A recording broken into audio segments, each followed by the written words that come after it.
Hey guys, good morning. I am out here trying to utilize some of the cooler morning hours to get some gardening stuff done. We've got some bigger projects we're working on right now that are a little bit too much to be working on when it's 100 degrees outside, so I tried to get out here as early as I could, and then I'll probably take a break if I don't have it all done and finish it all later this evening. It starts to cool down at about 8. So I will show you what I'm working on. So here's the situation. This is where we just planted all of the boxwoods, well, a bunch of them anyway, up here in the Versailles garden. And I decided to go in with a piece of 3-foot landscape fabric and go around all of the boxwoods because I deal with bindweed in this area. Bindweed is also called morning glory, and it's a super hard weed to combat. In fact, I think I can see some coming up over here. Okay, see it right here? Well, there's some purslane as well, but this right here is morning glory, and it wants to grow up and around everything. So here's more of it right beneath this boxwood, and what it'll do is it'll grow up and try to choke the boxwood out. Once the hedges get really big, it's really hard to control because you can't get in there with sprays. So what I'm hoping to do is smother it a little bit beneath the boxwoods. I know it was not going to control it completely. That stuff will go right to the edge of the landscape fabric and will still keep growing, but at least it won't be right up against my boxwoods and hopefully won't be growing up into them. So that's what I'm gonna do. I finished from that container to this little walkway here, and then I brought home some mulch to put over the top of it. But you see I've got some weeding to do. See all those weeds? I've got to weed that and then put the landscape fabric down over here, and then I've got the whole other side to do. But before I get into that project, there's a couple of things I want to plant. I've got some Penstemon that's absolutely gorgeous. It's called Midnight Masquerade. It's a variety that will be available next spring. I've got the perfect spot for it. Okay, so this bed right here, this is by our fireplace out here. I'm loving the marooned coleus with the white supertunia, and you can see I've got an opportunity to plant something right here. And I think the Penstemon will be perfect because it kind of has this deeper colored foliage. And since coleus is an annual, I kind of feel like having something that's permanently red in this area would be really nice. I've got kind of an old-fashioned rose right in here. It's really beautiful. It was here when we moved in. I actually had to cut it way back. It didn't look like it had been cut back for a long time. So I cut it back to probably about this height right here after the winter. And it's grown up really nicely. I also have a few delphiniums in here, as well as Japanese anemones, which are starting to open, which means fall is getting closer. Look at how pretty, and I just love them even before they even bloom. I think those are such gorgeous little buds. So this whole area right here is just covered in anemones, and they like to spread themselves around pretty good. Then I've got one white echinacea, which I wouldn't mind having more in this spot. And then it kind of just flows into more stuff. I've got to cut back this Tradescantia right here. See how it's flopped in the center? There are still some sweet little blooms on it, but it's time to get this one cleaned up. I've also got a couple of pots I'm going to transition. So I did some lavender topiary trees and then creeping jenny and geraniums in urns up by our front stairs outside, and they just, none of the plants are doing terrible. They just don't look like I would like them to. The lavender topiaries are a little too gray up against our white house, and I just am not digging the combo. So what I'm gonna do is plant those out somewhere else and put something different in the pots. But I think we'll start with the Penstemon planting first.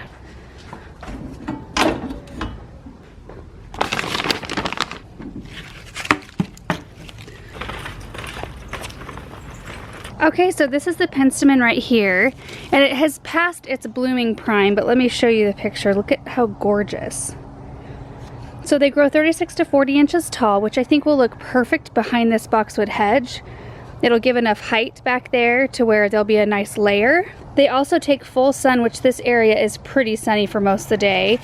And then I think I'm just gonna put 5 in this location right here, because I probably got, oh, I don't know, maybe 8 feet from like this point to this point, but it's only maybe about 4 feet deep, and it's kind of this eye shape, like almond shape, I guess.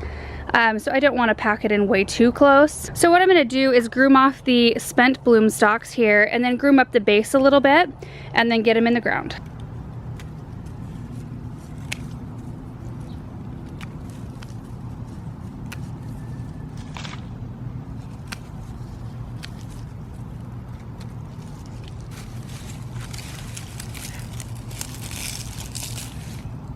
And if you guys aren't familiar with Penstemon, you really should look up some varieties because there are so many and they're all so beautiful. And the reason I like them so much is because they're such great performers.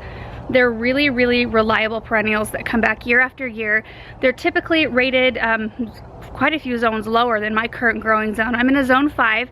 These are a zone 3 through 8.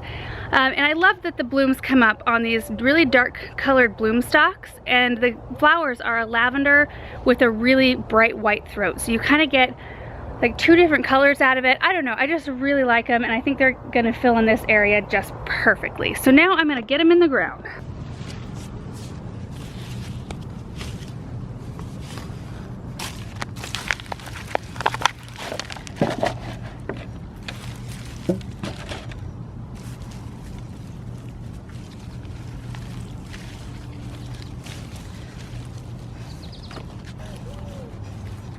All right, they're all planted, and I was able to sneak a 6th one right back in there. There was a hardy geranium in there, but it was suffering from powdery mildew pretty bad. I've been kind of treating it here and there throughout the season, but once these got tall, you wouldn't be able to see that geranium anyway. So, and here it is from this angle. I think it's gonna fill in this area beautifully. And see how it has some burgundy in the foliage, and that will increase.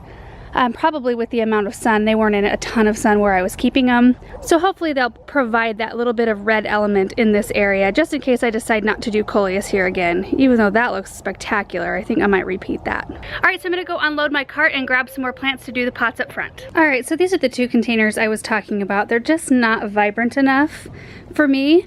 And the lavenders are doing great. I mean, they're growing like crazy. Tons and tons of new growth all over on them. So I think that they will like being planted out somewhere else. I'm going to groom up the creeping jenny and leave it in the container. So see, there's some crispy leaves. I just don't think that the creeping jenny and the lavender were compatible enough water-wise.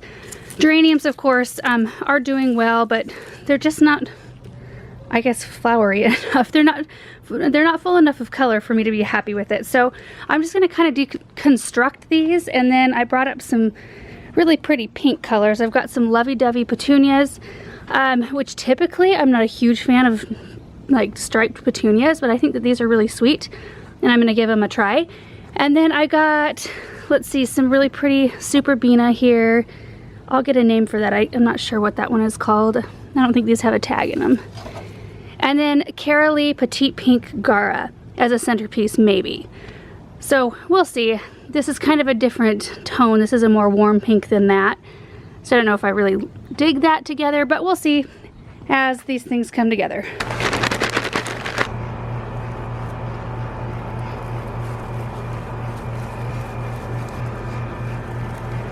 So minus the mess on the ground, I really like it. I think it's a lot more vibrant and fresh looking. And I like the 2 of those plants together really well. And of course the creeping jenny is gorgeous. So look at the comparison, side by side. So I do love the topiary shape, but now we have more color and you'll be able to see the railing a little bit better. So 1 more to go. All done. I really like that you can see the stair railing all the way down. I like that there's a little bit more color now. Creeping jennies look a lot better now that they're all groomed up a little bit. But isn't that pretty? Just that really pretty Gara in the center, the petunias, and the creeping jenny. So just 3 different types of plants. And then I decided, while I was up in this area, I may as well plant the rest of these heucheras. You might remember when I planted these 3 black pearls in this corner, I decided to bring up a few more so I'd have a nice little drift going on in here. You can see all the violas that are trying to pop up. This area was thick with violas, this whole corner, and I've been kind of trying to eradicate them because I've got them everywhere. I mean, this whole section right up here, all violas. And I really like to plant like a lower growing fern, like a ghost fern or a Hakana Cloa, Japanese forest grass, in between these heucheras as kind of a soft bed. I don't really want the violas in here because they will just keep on moving all the way down the bed. You can see them, they're just like all over. So I'm working on it. It's one of those slow goes. I'm not gonna spray in this bed because I don't spray in my flower beds, so Hand pulling it is. I gotta say, it's feeling pretty good to knock some of these little gardening projects out. And I think the black pearl heuchera is beautiful in this area, especially with the limelight hydrangeas right behind them. So now I need to take a little bit of a break. I'm going to go water all of my plants, so that'll take a little while. I also need to clear off my cart. So here are the spoils from this project. I've got the geraniums I'm going to plant in their own container, so I'll probably put them in a terracotta pot. And then I've got the 2 lavender topiaries, which I'm not sure if I'm going to put them in the ground somewhere or in containers yet. All right, so we are back at it. Erin is pruning a tree right back here that needed it really bad. And all we have left to do really tonight is to work on the landscape fabric. And I don't expect to get it all done. I would just be happy to get it halfway done. It's actually kind of overcast. I don't know if it's because of clouds or smoke or what, but it feels pretty good out here tonight. Warm, but not like searingly hot. So I did get the geraniums that I pulled out of those front containers repotted, and I think they look really sweet in this just simple terracotta pot. And those will come inside when it gets a little bit colder this fall, and they'll look really pretty for winter time. As far as the lavender topiaries go, I haven't quite decided what I want to do with those yet. So what I did was just pot them in a couple of plastic pots that I had sitting in the barn, just to kind of hold them over till I decide what I want to do with them. So now I'm gonna go find a place for these geraniums to like hang out for the rest of the summer, and then we'll get started on the landscape fabric. And I thought I would stop and give you a little update of this planter. You might remember this galvanized raised bed. It's doing really, really well. We've got some curry in here, and I think this is savory. I can't remember if it's summer or winter. Winter savory. I've got a King Arthur pepper. Look at that. Isn't that awesome? It's got more over here. This is a tumbler tomato, which honestly I did a really crappy job of getting it all staked up. It was all like bent over. It is producing tomatoes like crazy, and they're really tasty. I popped some basil in here later on in the season. Looks like I about need to pinch it. It's gonna want to start to bloom here really soon. Pinch that back. There's some rosemary on that corner. I did pop some cauliflower and broccoli in here. It was really late, so I don't know what they're gonna do. And then we've got some chives back in here, and can't remember what this one is. Oregano? Yeah. And some oregano. So yeah, it overall has done really, really well. As far as the self-watering capabilities, here's the little gauge. I actually don't even fill the reservoir anymore. So the self-watering in this container is really just meant to get you by for like a day. If you forget to water, or if you're, want to be gone for one night or something like that. Maybe in more mild climates it would work longer, but here it doesn't even work for a day for us because it's just too dang hot. So I water these every single day, but the plants look great, and I just treat it like I do a normal container. I like the way it looks. So, and I do love the fact that it's high. Like, I love that I can just walk right up to this thing and it's just like right at waist level.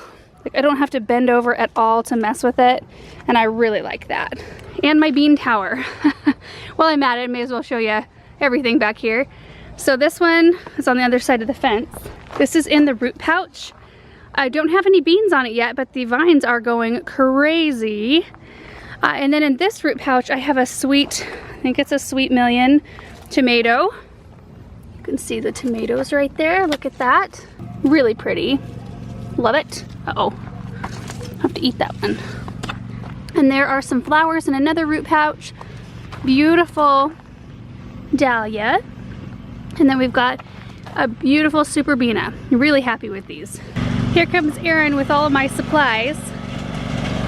All right, so this is the area we're gonna work on. My goal is just to get the landscape fabric done to this end right here with mulch, and then mulch this area for tonight. That's all I really wanna get done. I will feel proud of ourselves, proud of us. Okay, so what I'm doing is using a 3-foot piece of landscape fabric. This is DeWitt Pro, and I talked about this stuff before, but you guys, this stuff is so strong. It's almost hard to cut with scissors.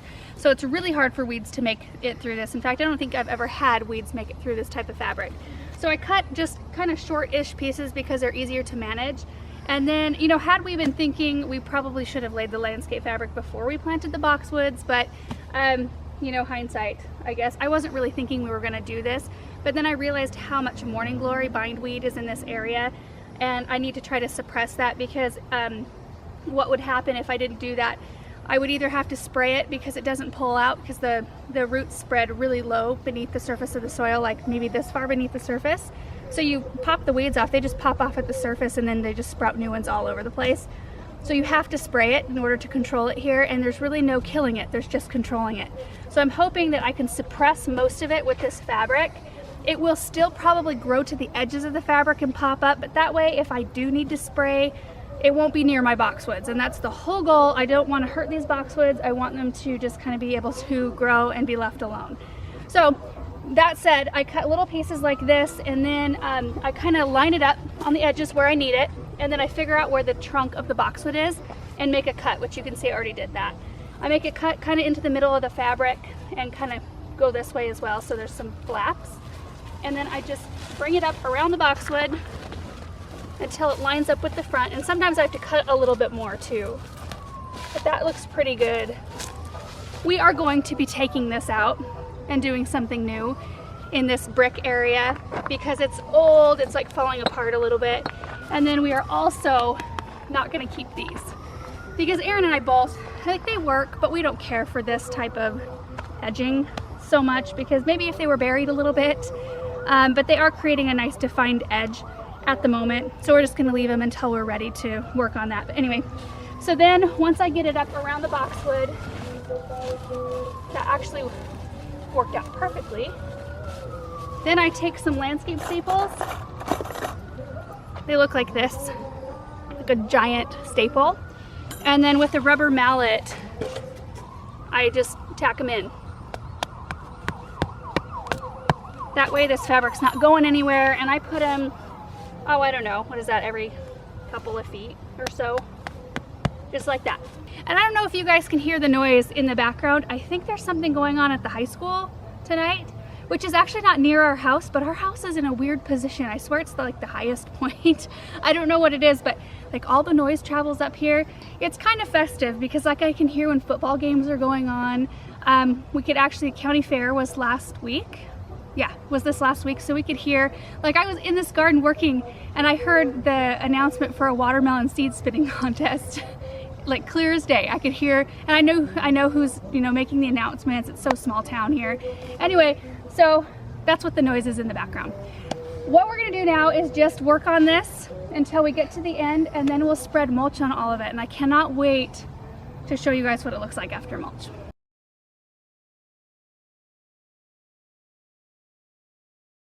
Landscape fabric is in all the way to the end. And it actually went a lot faster, this section right here, than that one. I don't know why. Maybe I've like found my groove. So now I need to run some drip. Before I continue, you can see I pulled, this is the drip from the bed right there. So I'm just gonna tack the drip down. We're gonna do a double line of it. So we'll do one line of drip on each side. So this is the kind of drip tubing that has holes every 18 inches. So it provides a really good root soak. So that's the next step, and then we can move on to mulch. Okay, so I got the drip system done on just this top portion right here. Aaron had to make a trip to Home Depot to get some extra parts. So he's gonna work on that other section, getting the drip set, but it's starting to get dark. So I thought I would start mulching this one area so I could at least show you one area complete today in this video. So what I'm using, this is Gardener and Bloom. So you guys probably recognize the brand because I use their planting compost as my mulch most of the time. This is basically the same thing, but it's in a bale, so it stretches a lot further. So Aaron's gonna be bringing me bales and kind of just setting them alongside here. So anyway, I'm gonna work on it so I can show you the end result.